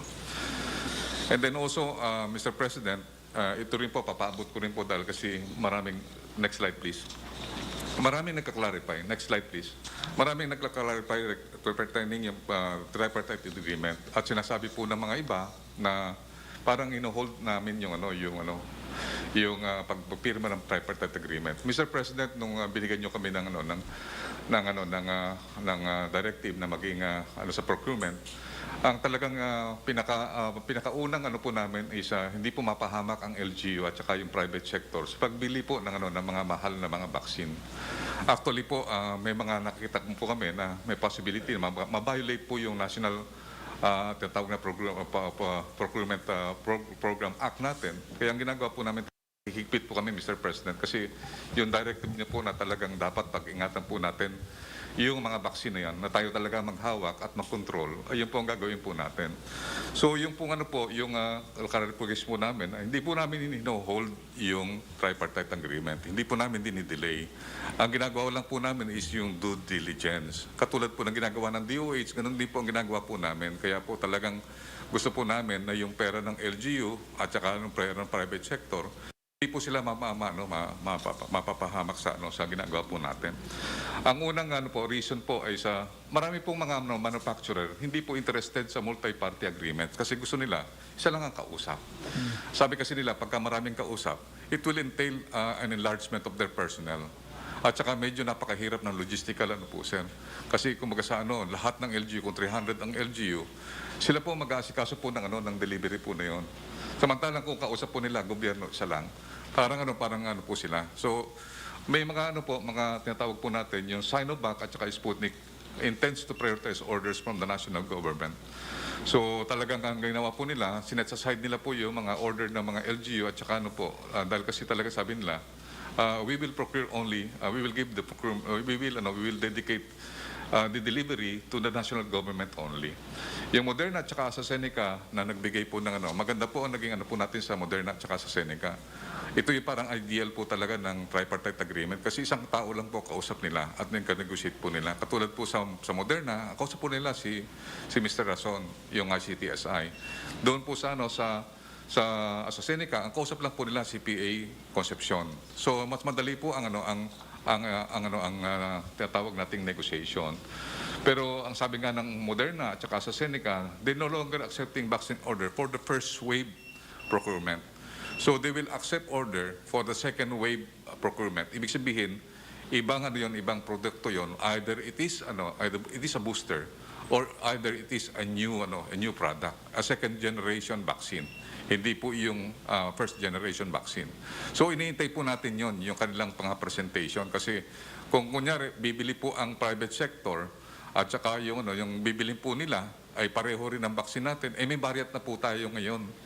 At saka po yung lumabas na po yung full authorization ng Pfizer. Meaning, pagka nagkaroon po tayo ng full authorization or CPR, pwede na po tayong bilhin ng commercially. So, yun po, kaya po natin tinatawag na nagkakaroon tayo ng due diligence is mas advantage po tayo pagka commercial terms na po yan. Kumbaga sa yung pwede na pong direct, wala na pong tripartite. And then yung Johnson & Johnson and Pfizer are currently not open for the multi-party arrangement. And then yung isa sa Bharat Biotech and Covaxin, meron po tayong hininging sa EDSTAC, yung tinatawag na Health and Technology Group. Dahil kasi yung Covaxin, sir, binibili din po ng mga LGU yan. Gusto natin na tingnan natin yung cost effectiveness kasi masyadong mataas ang kanyang presyo. 3 times na mas mahal siya doon sa mga widely used na vaccine. So kaya mihingi tayo ng comment from the EDSTAC. Kasi yun, even though it's LGU, pa rin po yun public funds po yun, Mr. President. Gusto natin pangalagaan yung mga, kasi baka mamaya, sila rin ang makuha later. And then yung Novavax at saka Covax vaccine, they do not have yung tinatawag nating emergency use authorization sa pinanggalingan po nila at saka po sa manufacturer sa India. Kung mayroon po sila, magkaroon po sila ng EUA dahil kasi ang Covax at Novavax, maganda po ang kanyang tinatawag nating trial result. Pwede na po na tayong magkaroon ng tinatawag nating But based on their website, tumigil po ang India ng pag-export. At sinasabi rin po sa website na yun na baka magkaroon po sila ng pag-open is either sa November pa.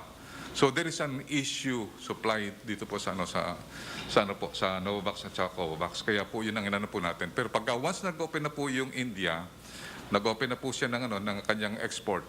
At po namin si Sermon, titingnan po namin din ito. Pwede na po tayong magkaroon ng tinatawag na tripartite agreement. So open po tayo sa Novavax. Yan lang po, Mr. President, at para po malaman ng mga private sector that we are supporting the tripartite agreement, but we want that magkaroon na po tayo ng tinatawag natin there is enough volume for us. At the same time, yung price po na bibigay po sa atin is talagang yung tinatawag nating very decent price. Maraming salamat po. Thank you. Is there any question here for clarification? If there is none, we proceed now to Secretary Anyo, ALG. Yes, thank you po, Mr. President, fellow public servants, Senator Bongo. Magandang gabi po.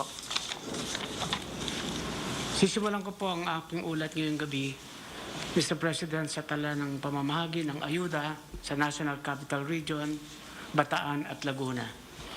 Sa ngayon po ay nasa 75% na ang pamamahagi ng ayuda sa NCR, kung saan po ay 8.44 million individuals beneficiaries ang nakatanggap. So, kabuuan po 8.4 billion na ang naipamahagi natin mula noong August 11. Next slide, please.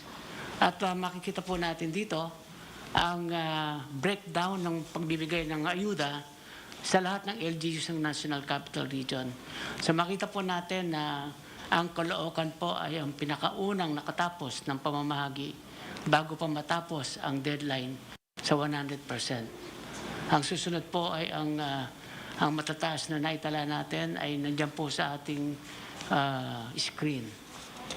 Dahil po bukas ang pagtatapos sa kanilang deadline, atin pong ini-extend ang deadline ng pamamahagi hanggang August 31, 2021 para makapagbigay pa ng tamang panahon sa pamamahagi. At yung mga iba po na claimants na hindi po nag-a-appear, ay magkaroon ng adjustment naman yung ating mga LGU para sa mga waitlisted na nag-appeal at mabigyan din po ng ayuda. Next slide. Dito naman po sa probinsya ng Laguna ay nakapamahagi na ng mahigit 300,000 sa mga residente ng Laguna. Kasalukuyang nasa higit na 14% ang naipamahagi sa mga benepisaryo o katumbas ng 390 million pesos. Sa probinsya naman po ng Bataan, nagsimula na sa ngayong araw ang pamamahagi ng ayuda sa ibang LGUs ng Bataan. At makikita po natin na nakapamahagi na sa halagang 1.27 million sa 1,279 kwalipikadong residente. So patuloy po namin i-monitor at babantayan ang pamamahagi. Next slide. Mula po ng inyong inatasan ang kagawaran na i-monitor ang processing ng application sa level ng LGU para mapabilis ang pagpapatayo ng mga cellular sites at digital infrastructure sa iba't ibang bahagi ng bansa. Nakapag-issue na ng 3,651 permits ang 492 LGU sa buong bansa mula po nung inutos niya ito noong July 2020. Habang kasalukuyang tinututukan pa ang 848 pending permits at clearances sa 241 cities at municipalities. Next slide. Dito naman po sa ating kampanya laban sa illegal na droga, sa loob po ng 4 na araw ay napagsagawa tayo ng 453 anti-illegal drug operations na nagresulta sa pagka-aresto ng 608 mga taong lumabag sa anti-illegal drugs. Nag-surrender po ay 3 at isang namatay habang nagsasagawa ng police operations. Sa kabuuan po, Mr. President, ay nakapagkumpiska tayo ng shabu, marijuana at iba pang illegal substances sa halagang 37.65 million pesos. Yan lamang po ang aking maiulat ngayong gabi, Mr. President. Maraming salamat po. Salamat, Secretary Anyo. Secretary Roque. Magandang gabi, Mayor, at saka magandang gabi kay Senator Bongo. Magandang gabi rin po sa ating mga kasama sa gabinete. Sisimulan ko po ang aking discussion doon sa proceedings po na nangyari nung sinusulong po natin itong universal healthcare noong 17th Congress. Ang isang issue po na hinarap natin ay dapat bang i-nationalize ang mga pang-pribadong mga hospital. Ang problema po kasi 60 to 70% ng lahat ng ating healthcare services ay binibigay po ng pribadong hospital. Now, ang halaga po kung ina-nationalize natin ang mga pribadong hospital would have been 3 trillion pesos. Kaya nga po naging desisyon namin sa Kongreso noon, wag nating i-nationalize dahil nandiyan naman yung mga private hospitals at ang gagawin natin, yung PhilHealth, ay gagawin nating sole purchaser ng lahat ng medical goods and services. So, para po magtagumpay ang universal healthcare, dapat po talaga, dahil ang mga pribadong hospital, wala namang pong pinagkukuhanan ng pondo, kung hindi yung bayad ng pasyente at PhilHealth, mabayaran po talaga ang kanilang mga claims sa PhilHealth. Sa panahon pa ng pandemya, kung 60 to 70% po ng serbisyong medikal ay binibigay ng mga pribadong hospital, siyempre po, yung mga nag-aaruga din sa mga COVID patients ay 60 to 70% ay mga pribadong hospital. Now, nagkaroon po ng announcement ang ating PhilHealth Management, one slide back siguro, na ang sabi po nila ay mag-i-issue po sila ng parang blacklisting para dun sa mga hospital na nandararaya ng claims. At ang naging kasagutan naman po ng Philippine Hospital Association of the Philippines, they will quote disengage from PhilHealth. No? Hindi ko po alam ang ibig sabihin ng disengaging from PhilHealth, pero siguro po itong sinasabi nila na hindi na sila tatanggap ng mga pasyente na ang bayad ay manggagaling sa PhilHealth. Kasi that is what disengaging means. At ibig sabihin nila, tatanggap na lang sila ng mga pasyente na handang magbayad. Na ito po naman po ay napakadelikadong mangyari sa panahon ng pandemya dahil ang alam natin, mas maraming mahirap nga po ang nadadali ng COVID. Now, ang reklamo po ng ilang mga hospital ay arbitrary and unjust daw po yung naging deklarasyon ng PhilHealth na iba-blacklist na nila altogether yung mga hospital na sa tingin nila mayroong mga malicious claims. No? Now, ina-estimate po nila na ang PhilHealth owes the private hospitals up to 7 million each on average group. No? Now, with your permission, inulit ko nga po yung sinabi niyo sa press briefing ko, hindi po nagustuhan ni Atty. Geran. At sabi ko nga, wala naman itong personalan. Inulit ko lang ang sinabi ni Presidente na kinakailangan bayaran niya ng bayaran dahil pera na yan ng gobyerno. No?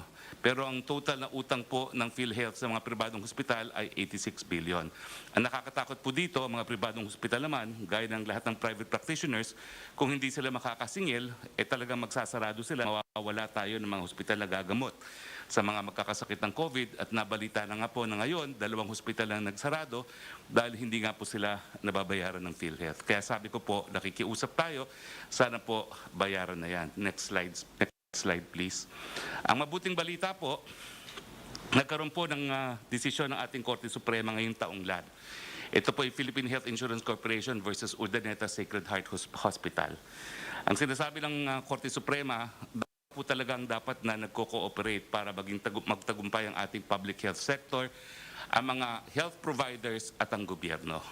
Napakaganda po sinabi ng Korte Suprema at sana po dinggin ito ng mga private health providers at ng ating PhilHealth. I quote, "The present pandemic already highlighted the anomalies, flaws, and limitations of our public health system.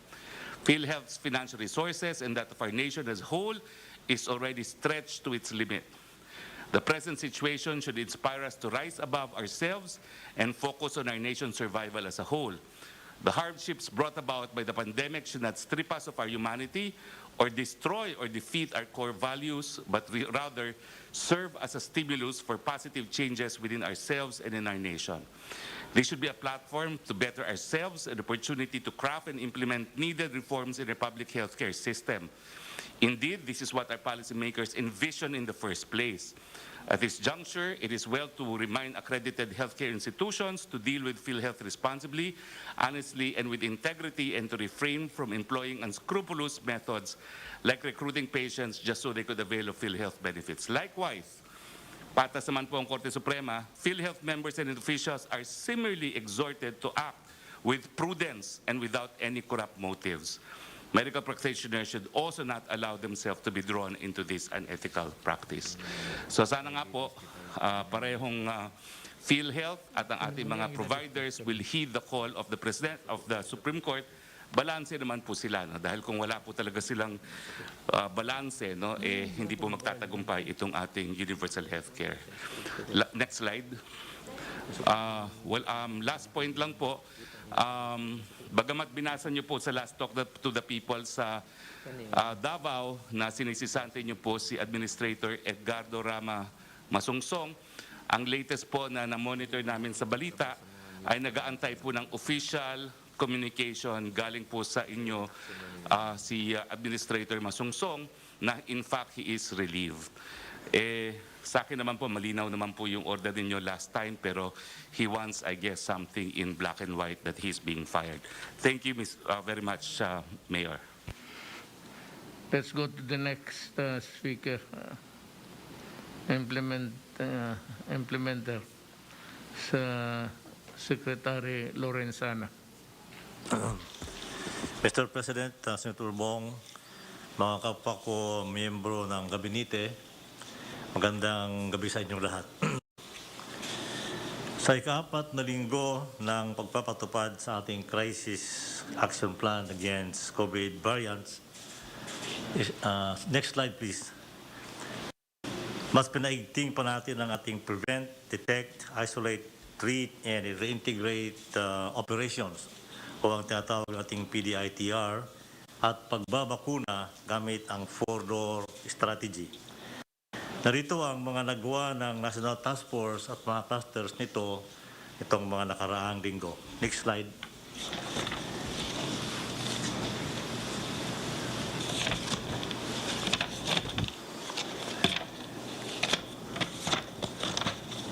Una, ang istrikto at puntiryadong mga galaw upang mapabagal o maihinto ang community transmission ng virus.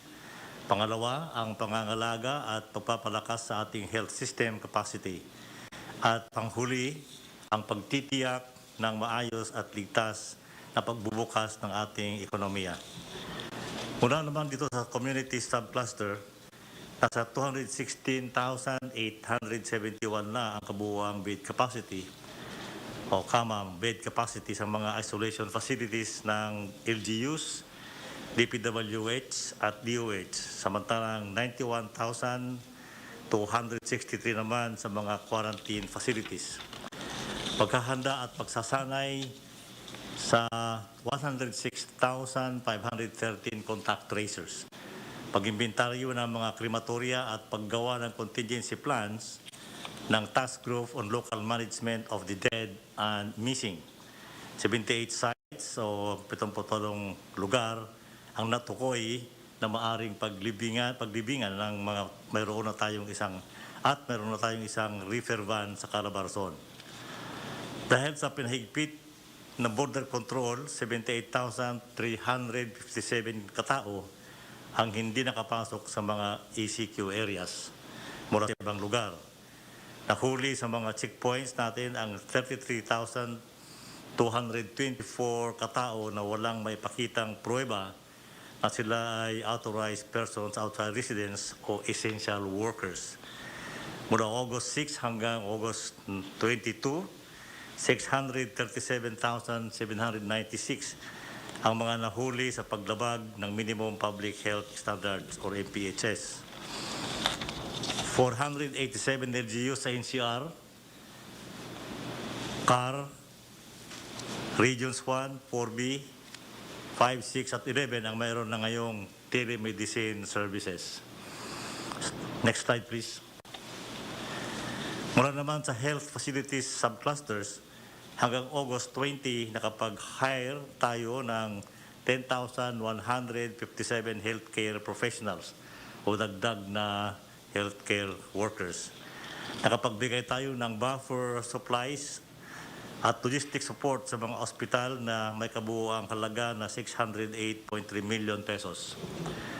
Para sa borders subcluster, 18,396 ang kabuuang bilang ng OFW na for 7th day swabbing mula August 16 hanggang 21.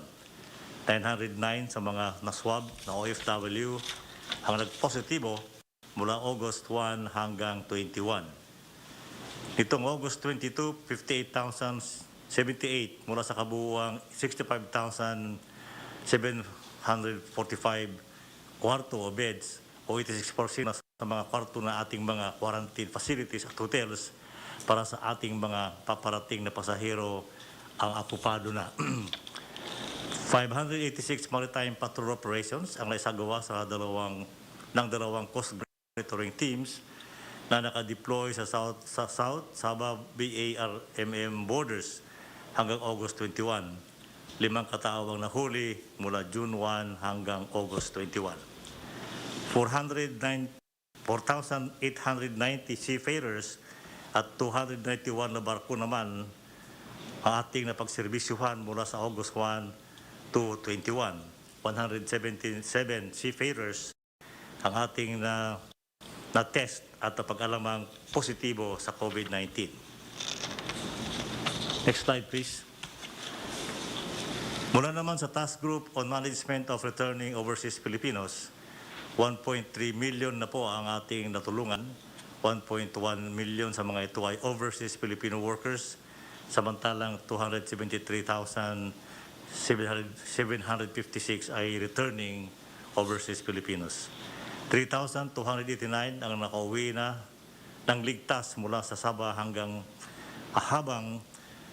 4,683 ang ating tinutulungan makabalik o hinihintay natin sila makabalik.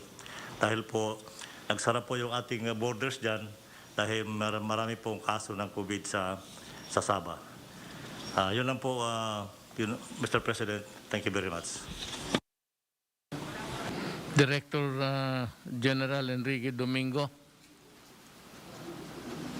Yes, sir. Magandang gabi po, Mr. President, Senator Bong, tsaka sa mga members po ng Cabinet. Sir, bigay lang po akong konting update sa mga bakuna. Next slide, please. Medyo nadagdagan na po yung mga bakuna na pwedeng bilhin nila Secretary Charlie at i-distribute po nila Secretary Duque. Next slide. Out of the 22 po na vaccines na ginagamit sa buong mundo, mas marami na po ang nagagamit dito sa atin Pilipinas. Right now, mga siyam na po. Yun pong Pfizer BioNTech, ito pa lang po sa ngayon ang pinapayagan natin na gamitin sa bata ng 12 years old pataas. So pag nagbakuna na po tayo ng bata, ito po meron tayong option dito sa Pfizer. Pero ang balita pong maganda, yung US FDA, binigyan na po ng full authorization kahapon itong Pfizer BioNTech. Ang ibig pong sabihin, mas mahaba na po yung naging period ng kanilang clinical trial at nakita na talagang pumasa na po siya sa standards ng safety at efficacy for a vaccine to be commercially available. So ang nakikita po natin dito, Mr. President, ay sa darating na mga buwan, mag-a-apply na rin po yung Pfizer sa iba-ibang bansa katulad ng Pilipinas. At kapag nabigyan na rin po siya natin ng authorization or Certificate of Product Registration dito sa Pilipinas, maaari na po siya maging available sa private sector. So madadagdagan po ang paraan sa mga kababayan natin na mabakunahan. Aside from the government initiative, maaari din pong sa pribadong sektor ay magbakuna na at makakatulong din po ito. At of course, ang possibility po kapag ganyan na na-approve na ang isa, yung mga iba pong mga bakuna ay sunod-sunod na rin naman po yan mag-a-apply ng full authorization at siguro po madadagdagan na rin ang mga fully authorized vaccines by early next year or towards the latter part of this year. Yung pangalawa po natin bakuna, yung sa AstraZeneca, ito po yung marami tayong donations from Japan, the UK at saka sa COVAX.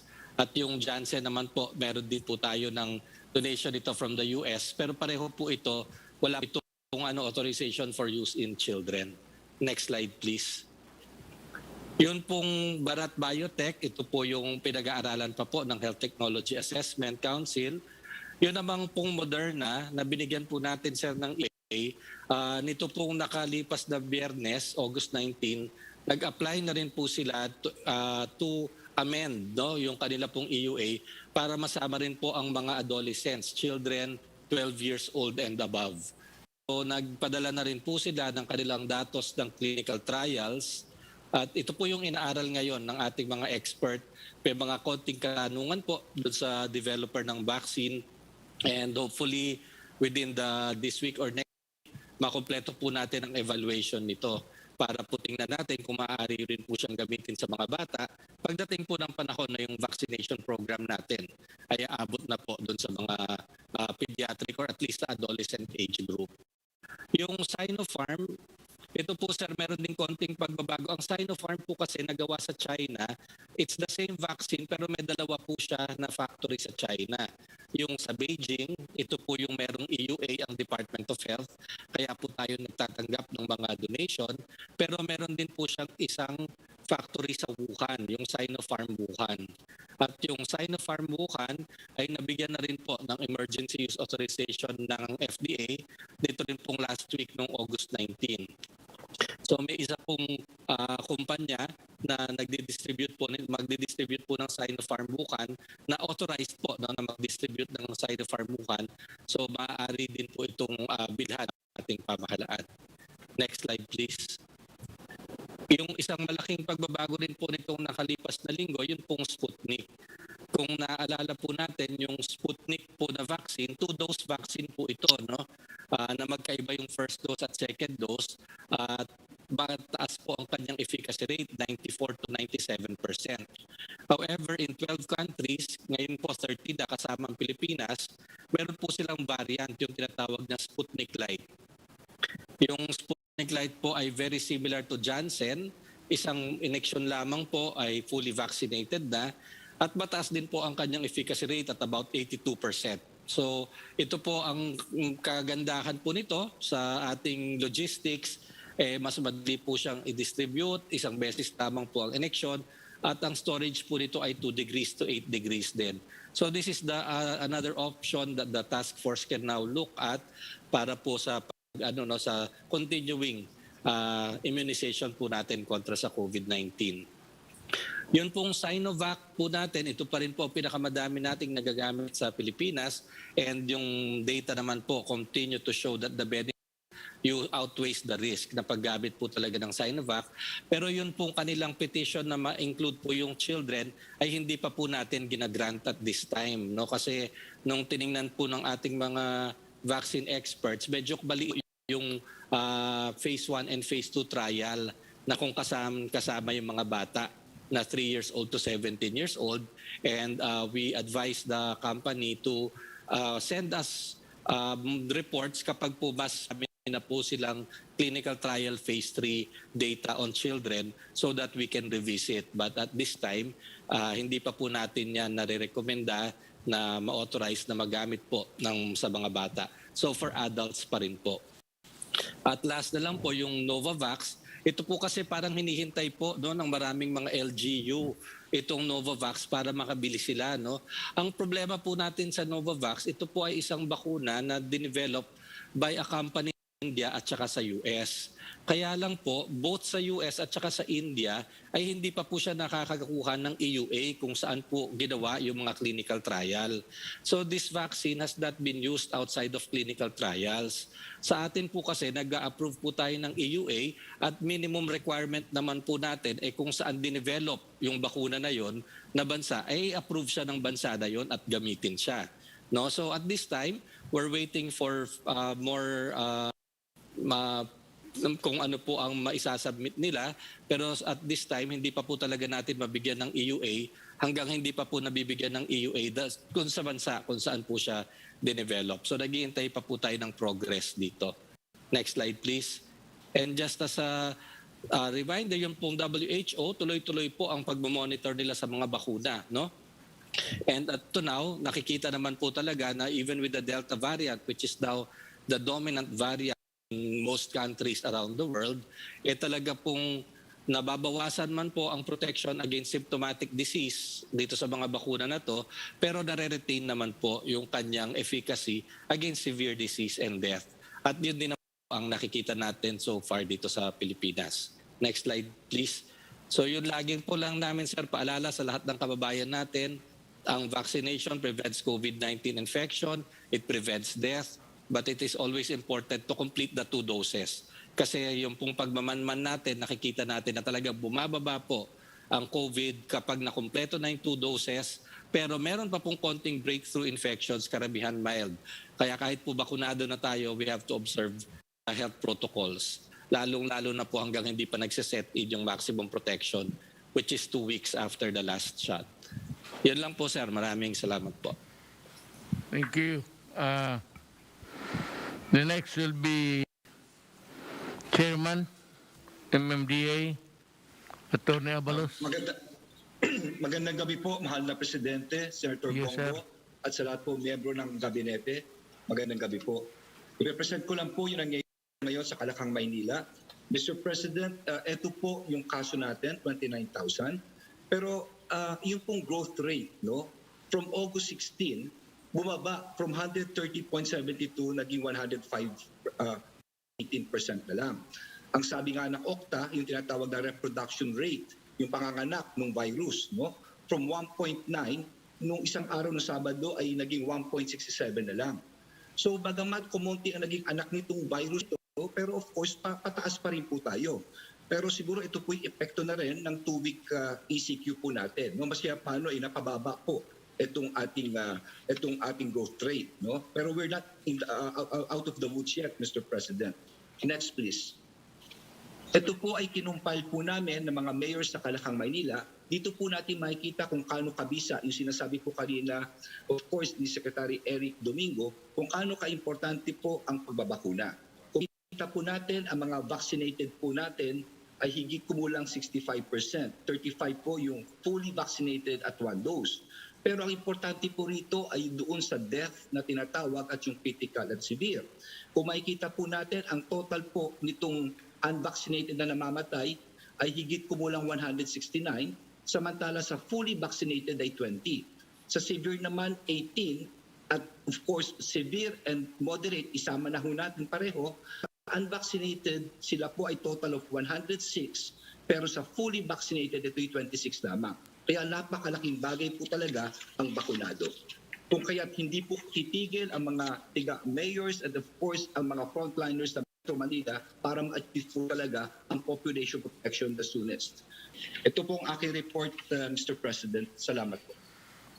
Salamat, Chairman Abalos. Next is Secretary Nograles.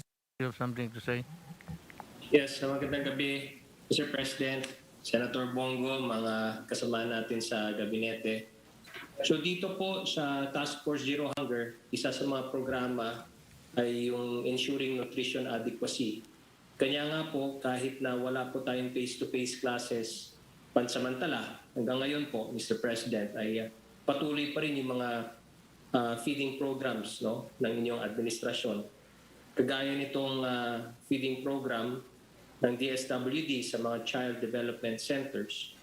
Dumako naman po tayo sa Region 7. Ganon din po sa for school year 2020 to 2021, 115,350 na kabataan edad 5 pababa na-enroll sa Child Development Centers at Supervised Neighborhood Place ng DSWD ay napakain po natin sa pamamagitan ng Supplementary Feeding Program. At sa school-based feeding program naman po ay lampas 241,100 na kabataan ang binigyan ng nutritious food products at 192,200 naman po ang nabigyan natin ng gatas. Yung Diskwento Caravan, 17 runs in Region 7, serving 356 barangays and benefiting 10,350 household beneficiaries. Sa family food packs naman po, sa Region 7, yung non-COVID funds ay umabot tayo ng higit 1,000 affected families na nabigyan ng family food packs at sa COVID-19 assistance man po, 446,500 family food packs sa iba't ibang mga beneficiaries ng Region 7. At sa crop insurance, 46,000 ang farmers and fisher folk natin na nakabenepisyo sa crop insurance. Next slide. Sa Region 10 naman po, 118,470 na kabataan nabigyan po ng pagkain edad 5 pababa sa Child Development Centers ng DSWD at Supervised Neighborhood Play. Lampas 107,100 naman po ang nakabenepisyo ng nutritious food products, mga batang nasa elementarya, mga estudyante, at 97,300 naman po ang nabigyan natin ng gatas. Sa Diskwento Caravan ng DTI, 85 runs ang nagawa sa Region 10, serving 108 barangays at 21,650 household beneficiaries. 7,000 affected families ang nabigyan ng relief assistance.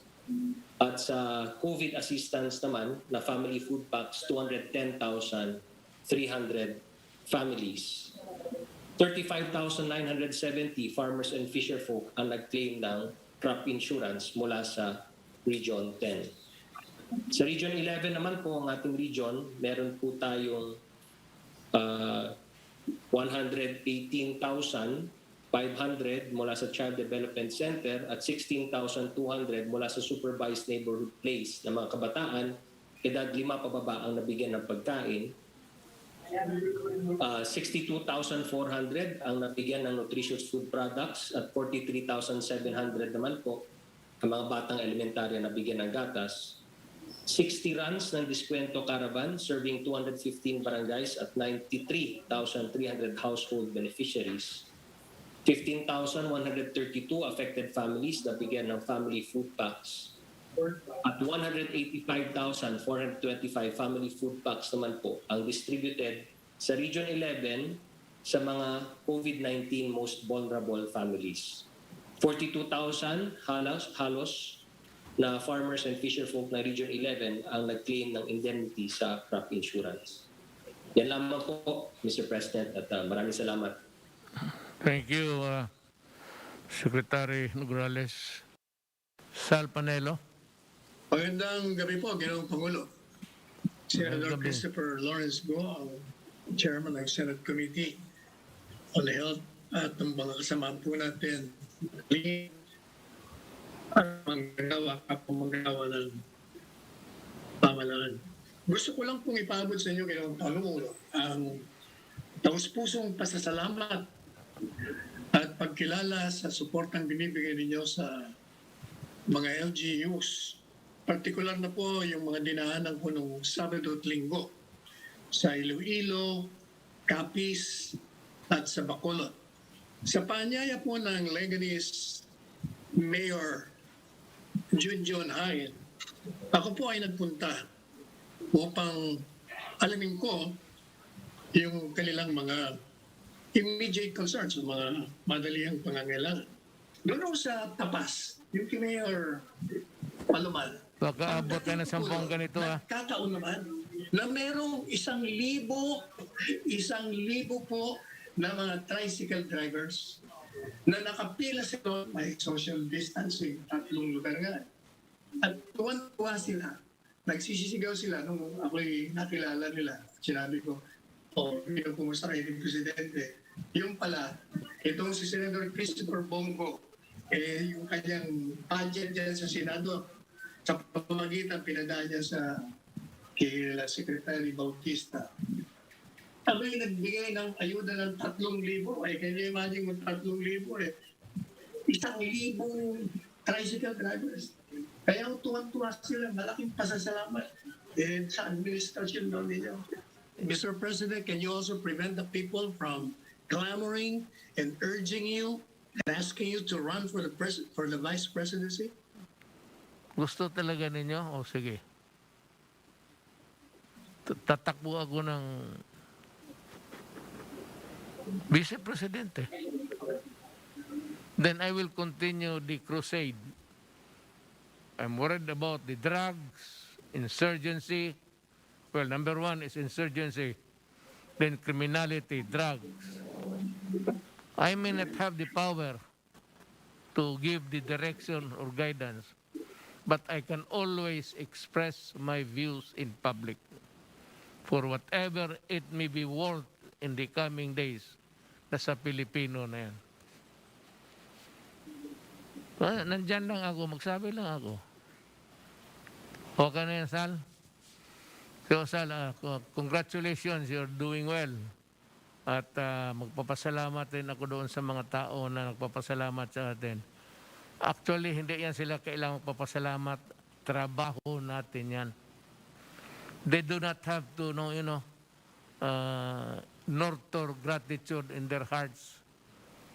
For that is, it does not have meaning to us, tayong sa gobyerno. As I have said, we are workers of government and we work for the people, period. But if you ask any more questions, huwag kang mag-alala. We are paid already. So ano pang kailangan namin? Okay, with that, I'd like to bid good night to the Filipino nation. And thank you for your participating, listening to us.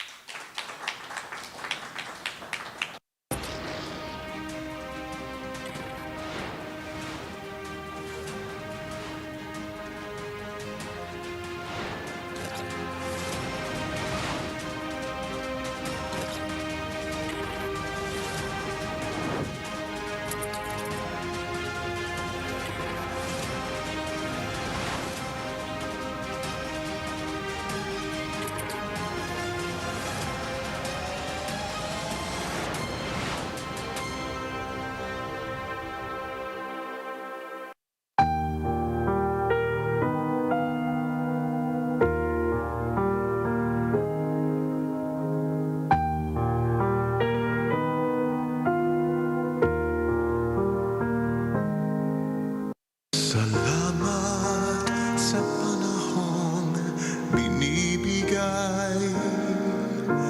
Salamat sa malasakit mo